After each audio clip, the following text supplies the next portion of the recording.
time for the UNH News. Extraterrestrials, time anomalies, dimensions, remote viewing, UFOs, UAPs, and USOs, ghostly encounters, abductions, Bigfoot, and more. Your end of the week news source for everything unexplained. Here is your host for the UNH News Podcast, Margie K.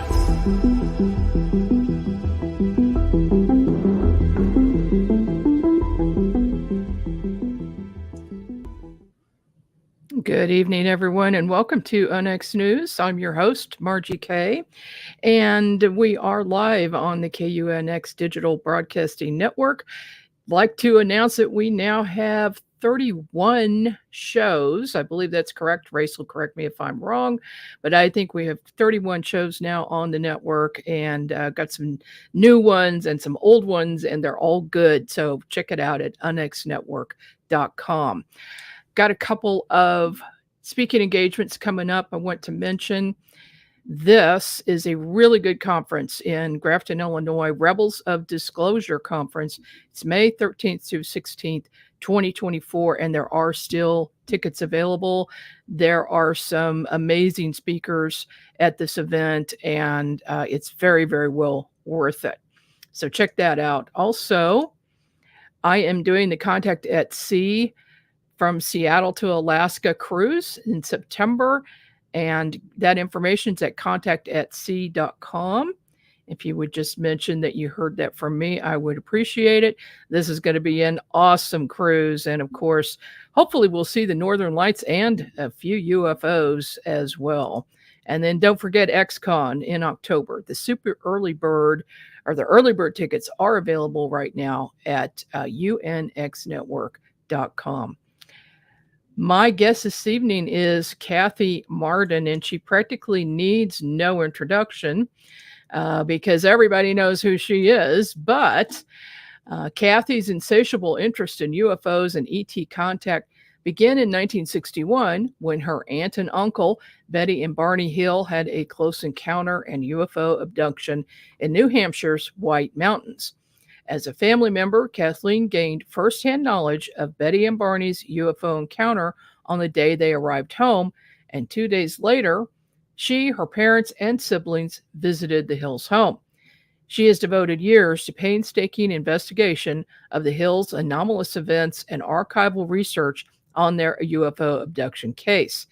As a trustee of Betty's estate, she selected files from Betty's historical collection for a permanent collection at the Milne Special Collections Library, UNH Library, University of New Hampshire, Durham, New Hampshire.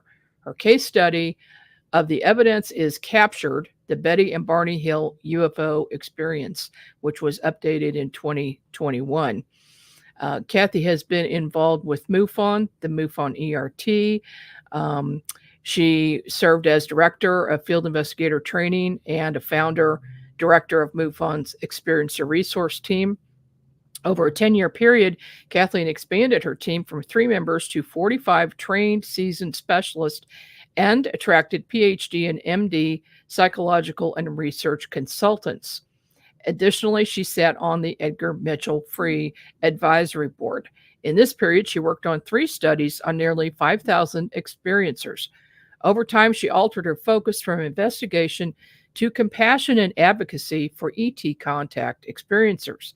She's a retired hypnosis practitioner specializing in ET contact and continues to co-host a monthly meeting for experiencers who embrace their relationship with positive non-human entities. And yes, we will get the rest in person. Welcome to the program, Kathleen. Thank you. Great to be with you again, Margie. So good to see you again. It's been too long, and I know you've been out of pocket for a while. It's good to see you back. It's wonderful to be back. So you have a lot that you've done. Let's just, of course, talk about Betty and Barney Hill, your aunt and uncle, for a minute. I know people know, they at least know of the case. Is there anything that you have learned in the past few years about this case that you didn't know before? Absolutely. I had submitted 3 samples from Betty's dress to a major university chemistry department, and they did an analysis, an elemental analysis on that dress, and they discovered 2 elements on the dress that are rare in the Earth's crust, very expensive. One of them is common in our universe, but rare here. Very hard, very high burning points or melting points. So that was a major find in my mind. Also, I was at the University of New Hampshire to do a television show with Ben Hansen, and we looked at the lining of Betty's dress. Now, I'd looked at that lining many times, but I had sent a sample from the back of the lining to Phyllis Budinger, who did one of the analyses, an extensive analysis. This time, we decided to cut an area that was near the waistline of Betty's dress in the front, near where her navel would have been. And I sent that sample to a biologist, a lab person, scientist, and she did an extensive DNA test on it. It's all in my updated version of Captured. But what she discovered is that the sample and my sample of Betty's blood was too old to determine whether it was blood, but she was able to determine that it was fluid from Betty's body. And that fluid was on the lining, but it did not pass through to the exterior of the dress. So it wasn't transferred to the lining from something that Betty spilled. It came from Betty's body out into the lining of that dress. So that's fairly significant given Betty's memory of having a needle inserted into her abdomen in the region of her navel. There's also been an update on the star map with something like 2,500 star models used, computerized models. This was of exoplanets. And it was determined that still Betty's map is, and Marjorie's identification of the stars on the map is 85% accurate. The scientists said that it was the closest match that she could find in all of the models that she looked at, more than 2,500, and that there might be 2 stars that are a better match, which would have a really important significance regarding this case. And they're all exoplanets, so they're all Earth-like planets. I'm sorry, stars. They're all stars with exoplanets. So they have Earth-like planets. Well, that certainly is significant, considering the fact that we've only known about exoplanets for the past few years. And so, yeah, I mean, this just goes to show how an old case can, you can determine new facts about it years later, and how important it is to keep any evidence that you've got. Absolutely. And I have never stopped my investigation of that case. In fact, I'm in the middle of writing a paper about it right now that I'm going to post on my website within the next few days at Kathleen-Marden.com. I'm posting a lot of information about Betty and Barney there now. Oh, that's just awesome. I've got one more picture. And is that you with Betty and Barney? It is me. That was taken by a photographer from Look magazine. And he attended my high school graduation. That's where the picture is from. I graduated from college too, but he was at the high school graduation. Betty and Barney were there, and he was taking photographs for Look magazine. Oh, awesome. Well, you've known a lot of people over the years. You've collaborated with people. One of them, of course, being Stanton Friedman. I know you were very close with Stanton. And tell us a little bit about him. What did you think about Stanton as far as a researcher goes, and well, a non-disclosure activist, I would say. I enjoyed working with Stanton. Our minds were sort of like minds. We had disagreements. We didn't agree on everything, and I reserved the right to have my own opinion, which I expressed. But for the most part, I agreed with his work and his statements. He had a terrific sense of humor. And so on the conferences where we worked together and shared a vendor table, we had many conversations, and I did a lot of laughing when I was in his presence.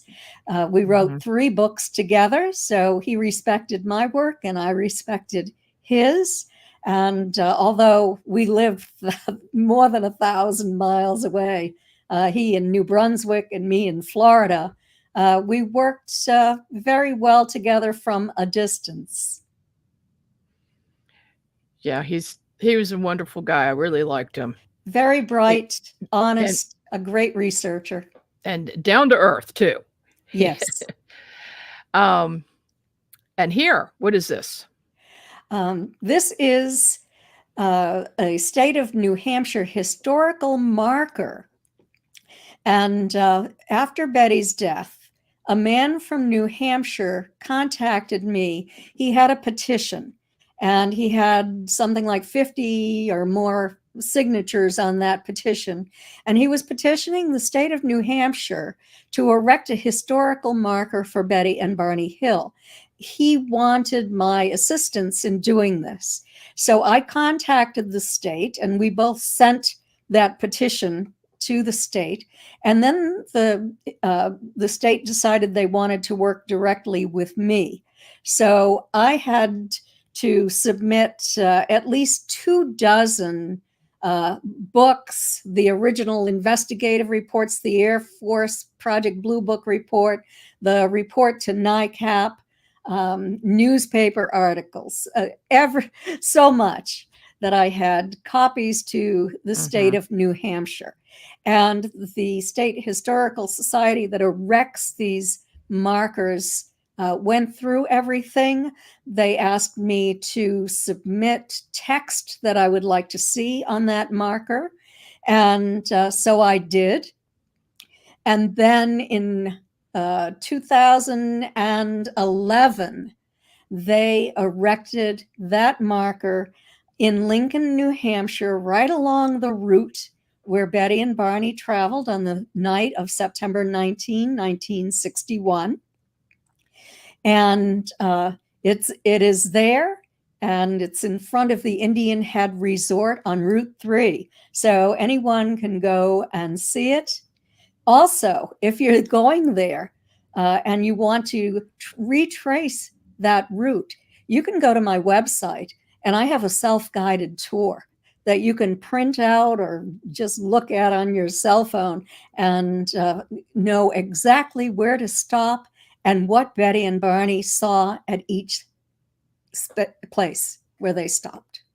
Awesome. I know a couple of people who have taken that tour, and they really enjoyed it. You know, speaking of locations, a lot of people feel like if they go to visit a place where there has once been a visitation or abduction or a sighting, that it will happen again at that place. Do you think that there's some merit to that? Do you think that there are specific locations where you might have a better chance of having an experience like that? Well, that's what Betty and Barney thought. And following their close encounter, they went back to that site over and over again right away as soon as the winter weather cleared, so that they could drive down those roads looking for that spot that they had conscious recall of arriving at, with tall trees all around and a fiery orb that appeared to be sitting on the ground and a roadblock. And so they thought that. I know that, if you go to the home of an experiencer who is being taken on a regular basis, perhaps you will see a craft if the experiencer will permit you to go there. Betty had a place in East Kingston, New Hampshire, that she would go to, and had photographs that were professionally analyzed of the craft, and video of craft that she observed in that same location time and time again. We also, of course, know about UFO flaps. And if you go to that particular area during one of these UFO flaps, you're likely to see a craft. And now there are lots of people who are doing CE5 experiments. And so you can join one of those groups and go there, and you might see a UFO. The chances are very good that you will see a UFO if you're doing a CE5, especially with a group. Yes. That we've done that several times. I've been actually doing it for years, and it never fails. Something always shows up. It's pretty awesome. It just goes to show you that there is so much more to this than nuts and bolts, that there's a consciousness involved, and it, it matters what your level of consciousness is, as far as what your experience is going to be. And I know you've done a lot of study on that. Yes. And you've gotten thousands of reports from people, and with many, many pages of forms to fill out. What is your feeling about that subject? Does your level of consciousness matter in what type of experience you might have? In my opinion, it absolutely matters. The higher, you might say, your vibration, and I don't know if people understand that. They do. My people do. Okay.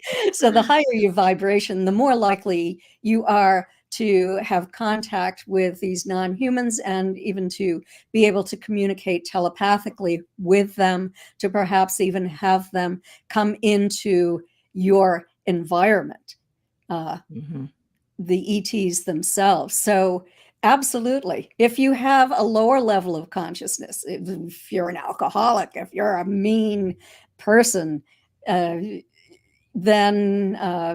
if you have contact, it might be with a negative non-human, possibly an interdimensional that has come through. I agree 100%. A lot of it seems to be what kind of a mood you're in at the moment, or what life experience you're having at the moment. Depends on what type of visitation you're going to have. I see that over and over again in the investigations I do.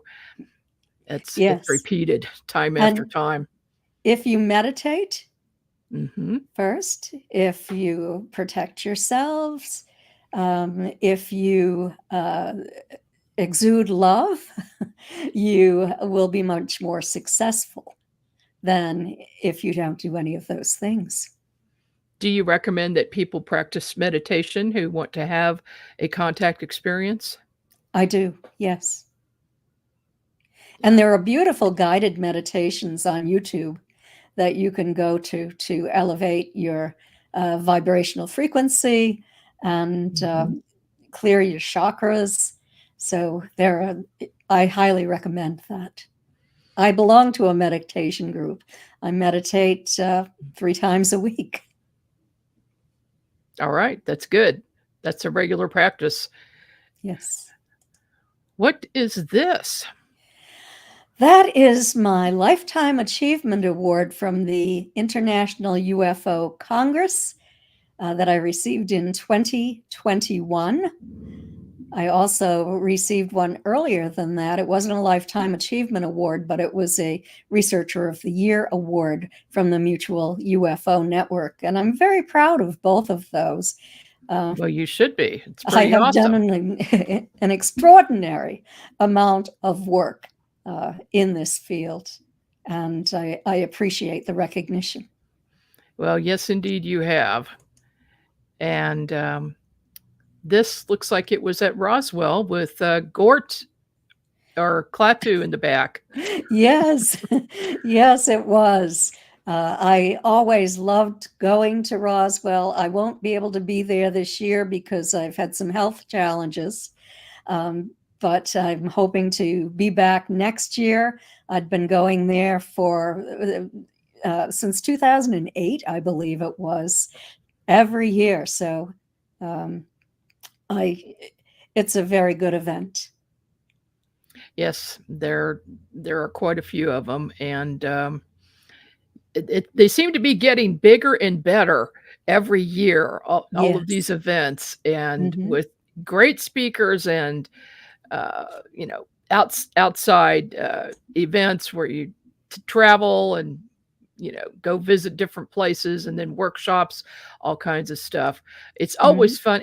I'm so glad that COVID is pretty much over, because we're now getting back out in public and seeing people, and it's so fun to go to these events in person because you get to have that connection with people, which I think is half of it. Absolutely. I just love going to conferences and interacting with people. It's wonderful. I am going to be at the MUFON Symposium, but I'm just going to run a little workshop on Sunday morning. I'm not going to be a speaker this year, but as a member of MUFON, I always enjoy going to the symposium, and this will give me the opportunity to listen to all the speakers as well. Oh, good. So you'll be there the whole weekend. I will. It'll be The whole in week. Irvine, Texas. Yes. Oh, Irving, Texas. Sorry. Yes. It's near Dallas, Fort Worth. Yes. And and yep, I will see you there. great. And there's a shuttle from the airport right to the hotel, which is near the airport. So people can go to MUFON.com and find the information about the conference. Okay. Well, we've got to get you've done several books. You've written several books, quite a few. I don't even know how many. 7. Okay, 7. You're at 7 right now. Here's one you did with Stanton. Yes. Fact, Fiction, and Flying Saucers. Extraterrestrial Contact. What is this one about? I wrote that book along with 3 other members of the ERT who specialized in various areas of study, and but I was the major author. And it is sort of a handbook for experiencers who are working through their events. It provides a great deal of information. I wrote about the variety of different types of experiences and use several of the cases that I've investigated in the book, all the way from healing by extraterrestrials with evidence and with a video of an orb that entered the experiencer's body and healed his cancer after he asked for healing, all the way to highly negative contact with a man in Texas where he was having events very similar to the Skinwalker Ranch occurring on his airport. Oh, wow. What percentage would you say of these experiences would be considered a bad experience? Well, according to our statistics, about 20% of the experiencers, 516 who participated, said that they had a bad experience. About 20% had a highly positive experience. And the other 60% said that their experience was sort of neutral. It was businesslike. There's some kind of a perception that seems to pervade the public, thinking that almost every experience is negative. But the facts don't show that. The data doesn't show that, does it? The data does not show it, but those people who have had negative experiences speak very loudly about it. And so I wrote about that in the book, and I included suggestions for people who would like for their experiences to stop, to use. And I also wrote about vibrational frequency, about these interdimensional negative entities that can enter your environment and what to do about that as well. So there's a tremendous amount of information in the book, including angels and demons and the paranormal and becoming more psychic, all sorts of information. Awesome. Well, we're going to take a short break, and when we come back, we're going to talk about your brand new book. Okay. We'll be back right after these messages.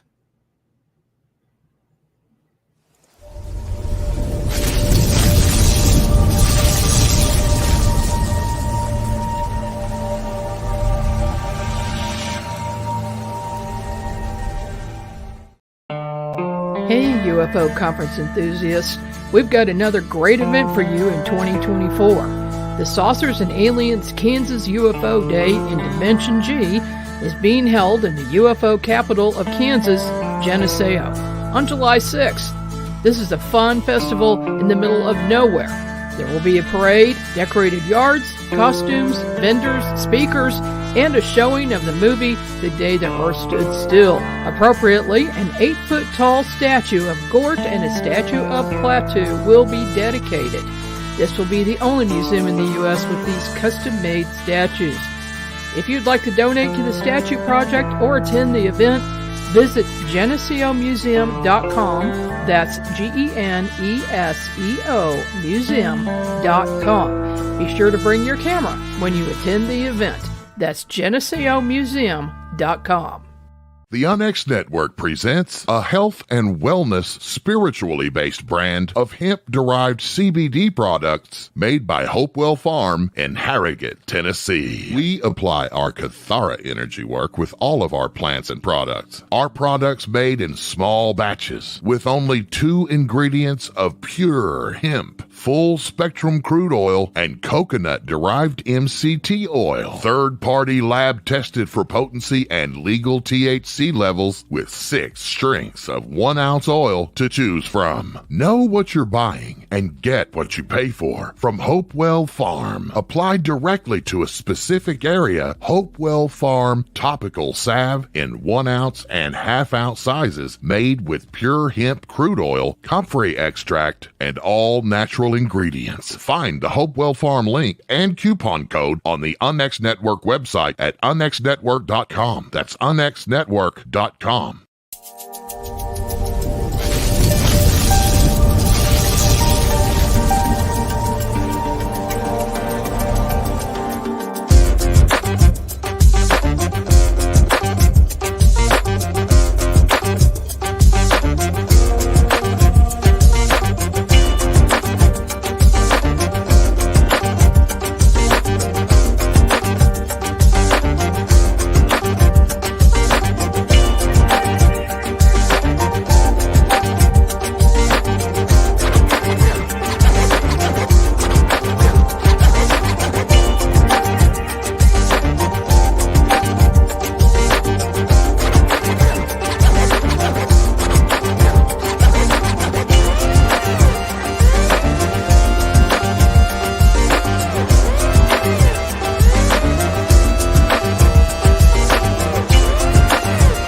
Hi, everyone. We're back with UNX News. I'm your host, Margie Kay, and this evening we are speaking with the one and only Kathleen Marden. And let's get her back here.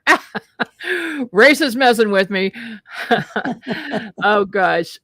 So, Kathleen, your latest project, of course, is this book. This is the second edition. What is this about? This is about my life, my personal experiences with the paranormal, and my life's work, actually, the studies that I've worked on, the research that I've done, and the unorthodox research that I took part in. Because I believe that I had come to the point where I had learned as much as I could learn through investigation and research. And I felt like I was stagnating, like I was just walking on a treadmill, and I wanted to know more. But I knew that the work that I was going to embark on was unorthodox and unacceptable to most ufologists. And so I thought that I would do this only if it would be as scientific as it could possibly be, that we could use scientific instruments in the presence of a man who was communicating with extraterrestrials. And I thought that I would never, ever mention this to anyone. And the only reason I took part in it is that the granddaughter of a Navy Rear Admiral gave me his archival record, his correspondence files with Wilbert Smith from the Canadian government. And Wilbert Smith has an archive in Canada, but he was the UFO guy for the Canadian government. He was the head of Project Magnet and Project Second Story. And as I was reading through these letters, they spoke about an experiment they were working on with a woman who was communicating with alleged extraterrestrials. And they were meeting with her. They were recording, apparently, what she said, and they were learning how to connect with these ETs themselves. And it was all a scientific experiment where they were attempting to find evidence that this was real, and they did find that evidence. But it was part of a massive cover-up. I even had the FBI report from that Grant Cameron had acquired through the Freedom of Information Act. So lots of evidence in this case, but frowned upon. But when I took part in this experiment with Kevin Briggs, he was a man from Florida, originally from the UK, and he had been a police officer after he was a lab technician there at the university. His wife worked in the psychology department. She was a professor or a teacher there, and had other responsibilities. She had publications. And I met both of them because they both live fairly close to me. And Kevin made that proposal to me.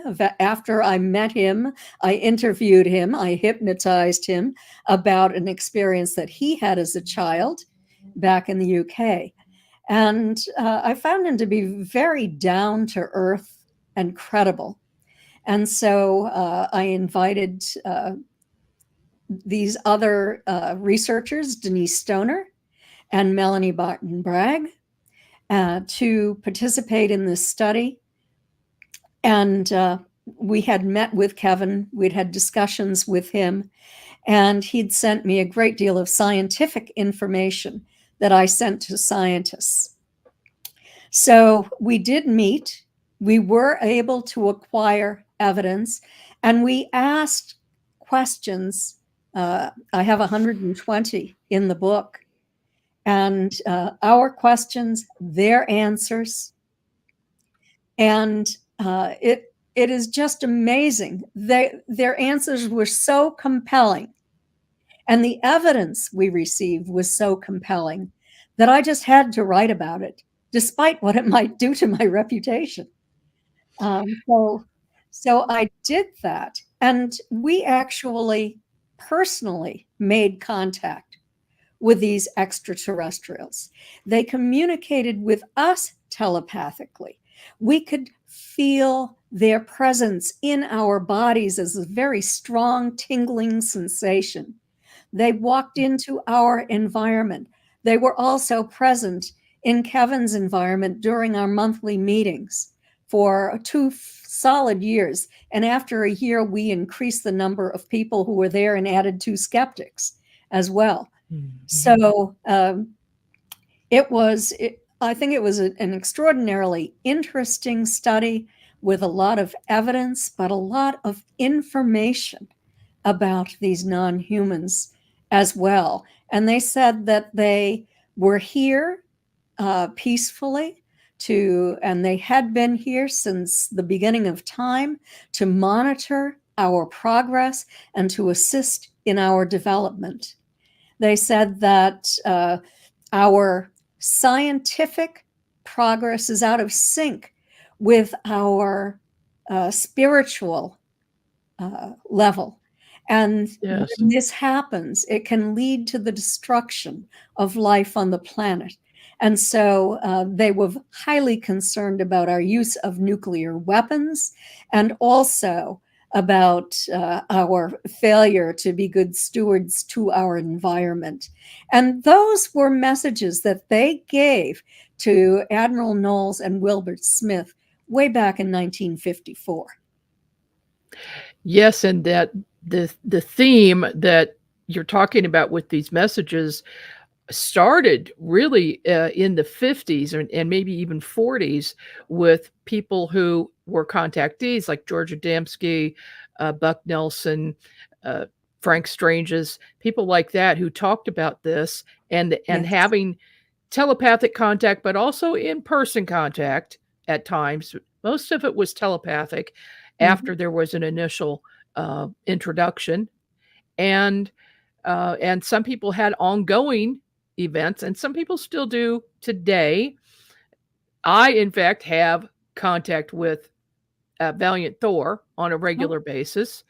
And so what you've done is taken this to another level. You've taken this to a more scientific study with yes, proof, with evidence, and with multiple people involved, rather than just one person telling everybody else, hey, I had this contact and this is what the person's, and this is the message. So I really appreciate what you've done because you've vindicated a lot of us by doing so. And I don't think you have any problem as far as your reputation is concerned. The people who don't believe it or who are skeptics have not studied it. They don't understand it. It's I like agree. Stanton Friedman used to say that, the noisy negativists and why, something like why study something? I just decided that's impossible. So yeah, just forget about those people. Yes, I ignore those people. Yeah, that's all you can do because they're hopeless. Yeah, so thank you for doing that. That is amazing. That's amazing that you spent so much time on it, and you and your team, and just thank you for making that public. I can't wait to read the entire book. I'm about a quarter of the way through it. So where can people get your books? You can order autographed copies from my website at kathleen-marden.com. That book is available on Amazon as soft cover. I'm not sure if it's in hardcover yet or not, and also as an ebook. So all of my books are available. Most of my books that were professionally published by New Page Books or MUFON Publishing are also available on Barnes and Noble.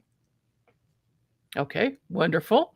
And we'll mention that again before the end of the show today. But now I'd like to go to something that you told me a few years ago. Mhm. And I was doing a remote viewing session, and I saw that you were involved in having personal ET experiences, not just your aunt and uncle. Would you like to Yes, talk about that? you saw that correctly. I really don't enjoy talking about it very much, because when I was having those experiences, I was very frightened and it was traumatic. But I may have had experiences from the time I was a young child, but that was information produced under hypnosis without conscious recall of it. And the psychological studies on hypnosis, academic studies, indicate that that's not always reliable. But my conscious recall of an event occurred when I was 17 years old, when my Aunt Betty was working on a scientific experiment to call in craft. They called it a psychophysics experiment, a team of scientists who would give her a script that she was to read to try to send telepathic messages to these ETs on a nightly basis.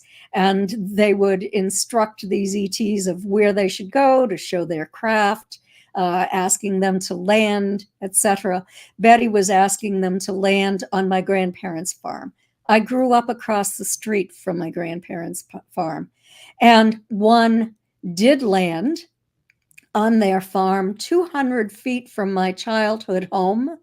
It left physical trace evidence on the ground. It was investigated, but my mother and I never mentioned that we were taken that night. We were taken to craft. I found it terrifying.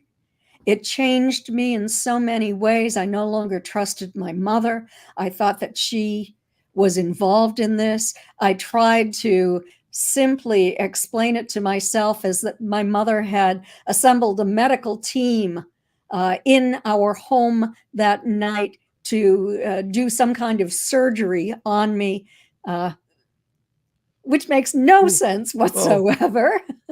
That But was the that's- mind trying to make logic out of it. It was my teenage mind trying to make logic out of it, trying to find any other explanation except for the only explanation that fit when you reduce it to Wow. the simplest possible explanation.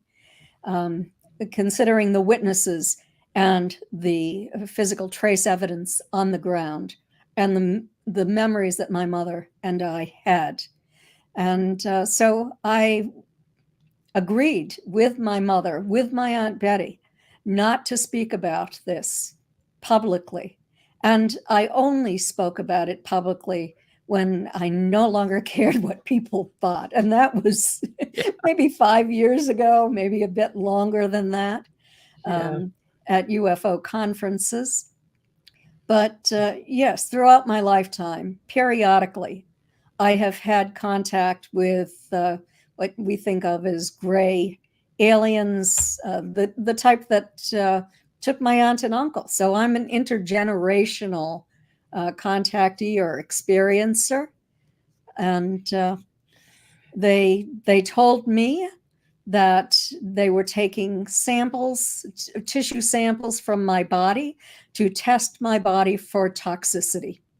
I didn't know it at the time, but I lived just downstream and within probably a half mile as a crow flies from a toxic waste dump that became a federally funded Superfund project. Also, Pease Air Force Base, a nuclear base, was only 20 miles from my home, as was the Portsmouth Naval Shipyard, where nuclear submarines were being launched and built. What was this experience you had after Betty and Barney had been abducted? Yes, I was 13 when they were abducted. My Okay. first conscious recall of abduction was when I was 17. Did that event at age 17 change your perspective on the world? It absolutely did. Immediately, I felt that I was not as safe or as comfortable as I Right. had been. I was extraordinarily fearful. I turned within, and that wasn't good. I internalized my feelings because I couldn't express them without fear of retribution, as happened to my Aunt Betty and my Uncle Barney. So it was many years before I started to process this. And I spoke to John Mack. I spoke to Bud Hopkins. He hypnotized me. I spoke to John Carpenter and a number of different researchers who worked with experiencers. And Denise Stoner finally hypnotized me, and I went to her support group. It was the first support group I had ever found that I could attend. And it changed, it made an enormous change in me. I came to view everything differently and came to accept my experiences as not being something terrible that was being done to me, but something that I was being treated well at doing. The hypnosis made me realize that they were projecting love toward me, that they were attempting to elevate my vibrational frequency, that they were giving me information. And, all of that was important and helped me to recover from the trauma. I still do carry a little trauma. I think I probably always will. Just because when they come into your environment and you're not expecting it and you remember it and they're suddenly there, and there's nothing you can do, you're paralyzed, you're tingling all over. It's extraordinarily frightening. You have that fight or flight response. And eventually I used self-hypnosis and gave myself a key word that I could say that would put me into a deep trance. And that's what I used in order to project love toward them when they came into my environment, because I was awake so often when they came in. I wasn't able to sleep out of fear that they were coming. A lot of people do that. A lot of people stay up at night if they sense that they're coming. I mean, I still do that even today. Yes. I'll be up until 3 or 4 o'clock until I feel like the witching hour is over. It's like the witching hour for UFO is 3 a.m. It seems to be. And then if I look at the clock and it's 3:33, that's when I've been taken back. That's when I'm back home. And that happens to a lot of abductees. Have you found that to be true? I found that to be true with other experiencers and with me as well. So 3:33 a.m. Wow. Do you think that your personal experiences had some influence on what you do now to help other abductees process what they're going through? Absolutely. It was my personal experience with what happened to my aunt and uncle, and my personal experience with not being able to tell anyone out of fear of ridicule, of having to hide this for so long, and my experience in investigating scientifically or through the Mutual UFO Network, where I had to make a case determination. And that case determination was pretty much based on UFO sightings, not on abductions or ET contact. And so my heart went out to experiencers. I could no longer make a case determination because I didn't want to hurt anybody. I mean, experiencers are already traumatized. So many are Mhm. traumatized. And to have the additional trauma of being treated poorly, of being, as was reported to me by many experiences, being told they needed to see a psychiatrist, to Mhm. being told that they were imagining all of this by investigators who simply did not believe them, who didn't want to even look at any evidence that they might have acquired.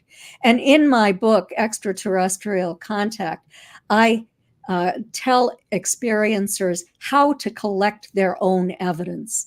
And I started doing that. I started working independently with experiencers, just like Bud Hopkins was doing, and developed protocols on how experiencers can collect their own evidence. And then when they do, they have the physical evidence. So if they want to make a confidential report to the Mutual UFO Network, they can, and they have evidence. And that's so important. It is. I find it rather ironic that some investigators will only go to a certain point. Some of them are only want scientific evidence, uh, landing site evidence, change in the soil, changes in trees around the area, some type of physical trace evidence. And then they discount the abduction part, which to me is amazing since there have been reports of this going back actually millennia, but at least since the 40s in our modern times, that uh, thousands and thousands, if not millions, of people have had this experience. But like you said, most of them don't want to report for fear of what the reaction is going to be from, especially their friends and family. And I've Yes, seen many cases where people have gotten divorced over this, or they're no longer speaking to family members because of their experience. And I that's have too. that's yeah, there you go. Um, so get having a book like this and having the information to use as a guide to deal with this, and then collecting your own evidence. That's fantastic. I don't think anybody else has done anything like that. No, they haven't, according to what I've heard. That book has been called the best book ever written on that topic. Well, I believe it. I do believe it. Kathy, you have done so much work in this field. Thank you so much for your dedication and hard work and many, many years. And I'm glad you're getting better. And I'm looking forward to seeing you at more of the conferences. Me What's too. new and coming up for you? Well, this year I am not going to speak at any conferences because of the effects of long-term COVID, but I'm hoping to next year. However, I will be at the MUFON Symposium in uh, Irving, Texas, right near the Dallas airport, where there's a free shuttle from the airport to the hotel. You can go to MUFON.com for all the information to register for the conference. There are going to be great speakers. I'm looking forward to being an attendee and listening to all of the speakers. And on Sunday morning, I'm going to host a very small group of about 30 experiencers, a little discussion group where people can talk about their experiences confidentially. Anything said in the room is to remain in the room and not be taken outside the room. So that is a special event that you have to pay extra for. I don't get paid, but it goes to the Mutual UFO Network, and it's important to support MUFON's work. And you also have a new study coming up, don't you? I do have a new study. You'll find it on my website. I'm doing this study with Dr. Melanie Barton Bragg, who is an ordained minister and a psychotherapist, a good friend of mine, actually. And this is a study that anyone can take part in. Just go to my website and look up the Marden Stoner study on extraterrestrial life and religious belief. Okay. You'll find it on the website at the top on the menu. Okay. And fantastic. please take that. Anyone can take it. It won't take you long. If you've never seen a UFO, there are only 25 questions. If you have, or you've been taken to craft or have seen entities of any kind, then there are only 50 questions total. It's very quick to take, and we really appreciate everyone's input. But please take it only one time. Okay, I want everybody who's watching this show right now, go to Kathy's website and take that. And it's Kathleen-Marden.com, correct? That is correct. Okay. Well, thank you so much for joining me this evening. And I know we will see each other soon, Yes. probably in Texas. I'm looking forward to it. All right. Well, thank you, everybody, for joining me this evening, and we'll see you here again next week.